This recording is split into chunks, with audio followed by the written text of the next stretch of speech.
Hi students, ఎలా ఉన్నారు అందరూ?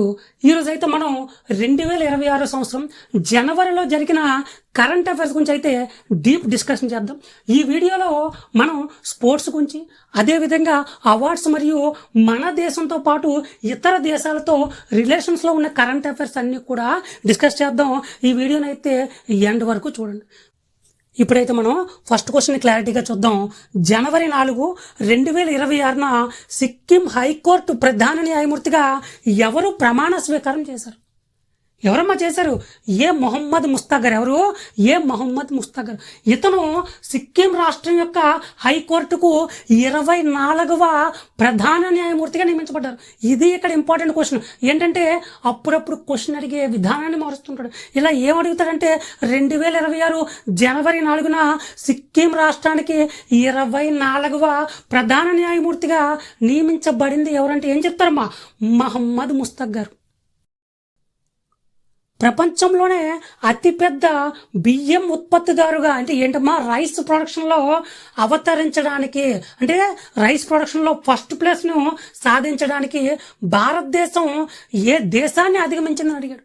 అంటే ఇంతకు ముందు వరకు భారతదేశం రైస్ ప్రొడక్షన్లో, అంటే బియ్యం ఉత్పత్తిలో 2వ స్థానంలో ఉండేది. అయితే ఫస్ట్ స్థానంలో ఉండేది ఏంటంటే చైనా. ఆ చైనాను దాటి భారతదేశం 2026లో ఫస్ట్ ప్లేస్లోకి అయితే రావడం జరిగింది. చైనా ఇంతవరకు 145 టన్నుల, అంటే మిలియన్ టన్నుల బియ్యాన్ని ఉత్పత్తి చేసేది. భారత్ వచ్చి 2026 సంవత్సరంలో 150 మిలియన్ టన్నుల బియ్యాన్ని అయితే ఉత్పత్తి చేసి ప్రపంచంలోనే అగ్రగామి దేశంగా నిలిచింది. ఏ దేశాన్ని దాటి? చైనా దేశాన్ని దాటి. నెక్స్ట్ వన్,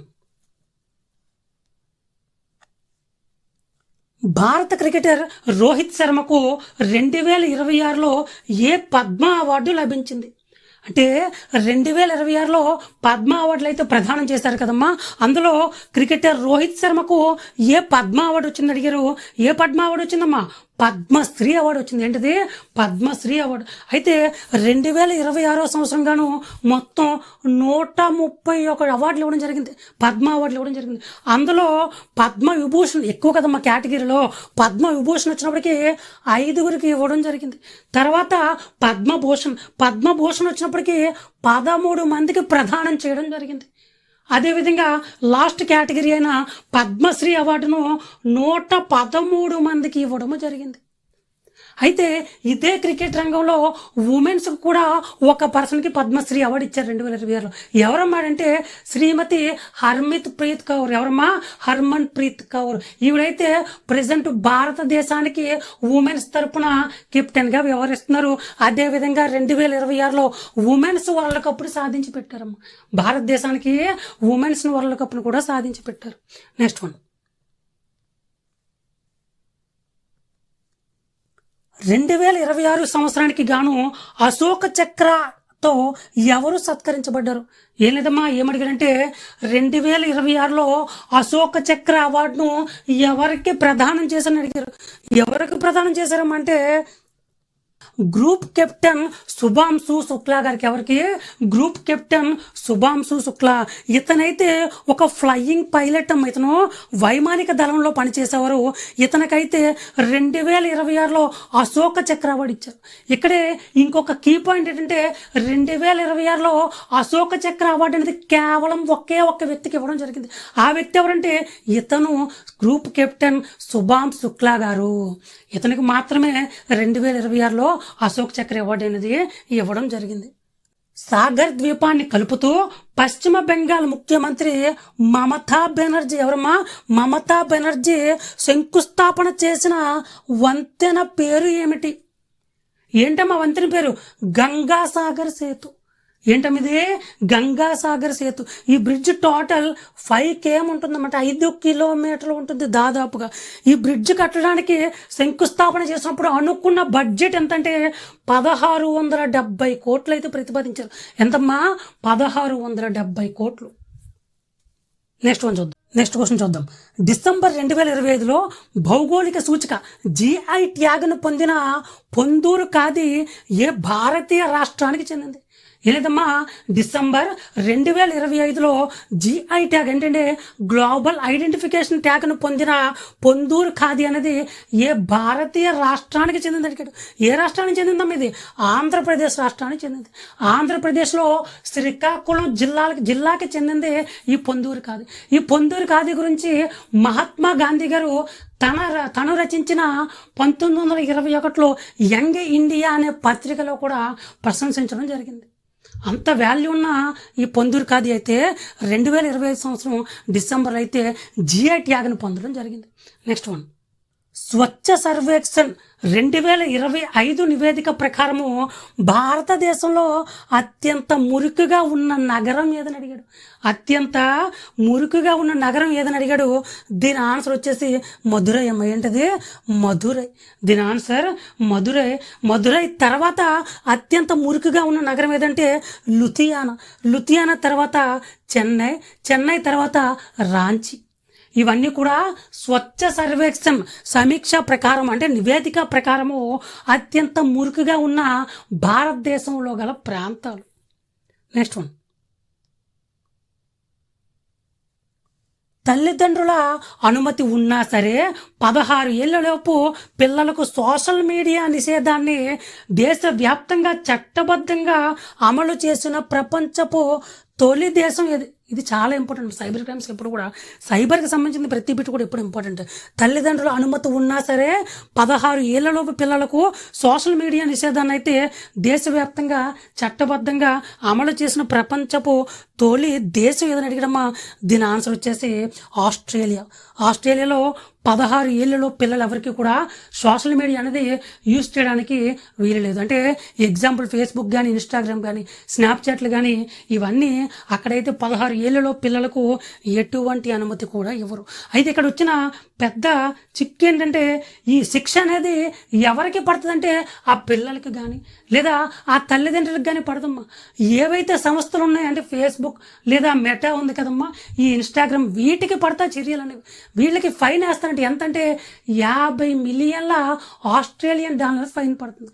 50 మిలియన్ల ఆస్ట్రేలియన్ డాలర్ ఫైన్ పడుతుంది. నెక్స్ట్ వన్,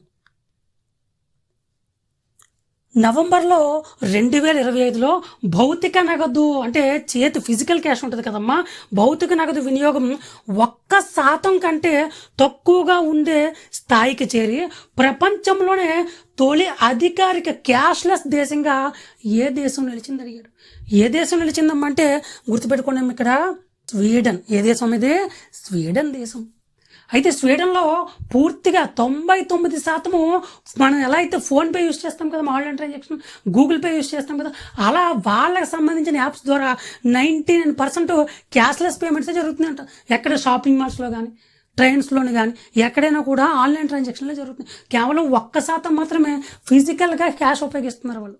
అలా దేశంగా డెవలప్ చెందింది. ఏ దేశం అది? Sweden. Next one, international tennis hall of fame ITHF class 2026కు ఎంపికైన లెజెండరీ టెన్నిస్ ప్లేయర్ ఎవరు?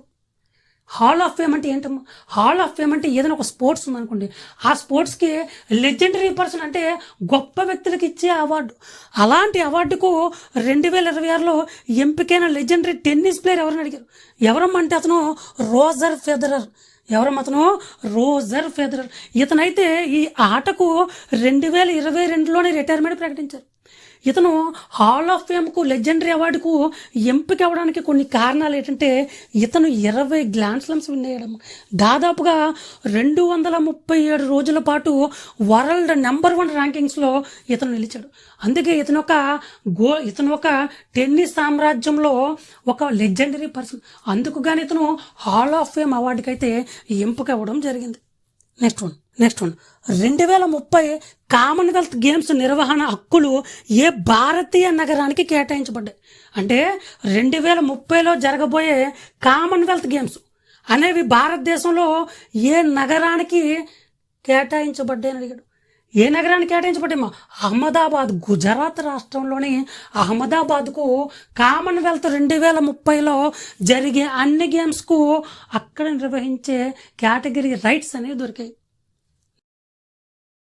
నెక్స్ట్ క్వశ్చన్, చిలీలో నిర్వహించిన 2025 ఫిఫా అండర్ 20 వరల్డ్ కప్ను గెలుచుకున్న దేశం ఏది?